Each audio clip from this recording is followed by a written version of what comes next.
100% ఇస్తా ఉన్నాం, మిగిలిన కూడా ఇస్తాం. వాళ్ళు 10 ఏళ్ళలో ఇచ్చిన ఉద్యోగాల సంఖ్య ఎంత?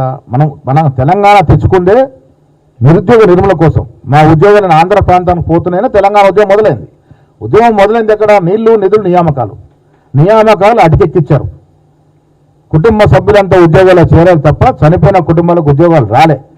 నిధులు ఏ రకంగా జరిగాయో, ఏ రకంగా అన్యాక్రాంతం మనం చూసాం. నీళ్ళ దోపిడీ ఏ రకంగా జరిగిందో చూసాం.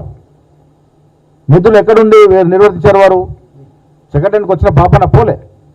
సో ఇవన్నీ కూడా డిబేట్ అనేవి పక్కదారి పట్టినాయి. కాబట్టి ప్రజలు విజ్ఞులు కాంగ్రెస్ పార్టీని తీసుకొచ్చారు. 10 ఏళ్ల తర్వాత అయినా ఇచ్చిన పార్టీ కాంగ్రెస్ కాబట్టి జాగ్రత్తగా చూసుకునే ఉద్దేశంతో మమ్మల్ని గెలిపించడం జరిగింది. ఆనాడు ప్రజాదరణ నాయకుడు రేవంత్ రెడ్డి ముఖ్యమంత్రి అయ్యారు. ఈ 2 ఏళ్లుగా మేము ఇచ్చినటువంటి సంక్షేమం కానీ అభివృద్ధి కానీ వాళ్ళు 10 ఏళ్ళలో 1:5 10 ఏళ్ళు వాళ్ళు ఇచ్చిన సంక్షేమం కానీ అభివృద్ధి మీద చర్చకు ఎవరు వస్తారంటే వారికి వెల్కమ్. చర్చ పెట్టుకుందాము, చర్చకు సిద్ధం.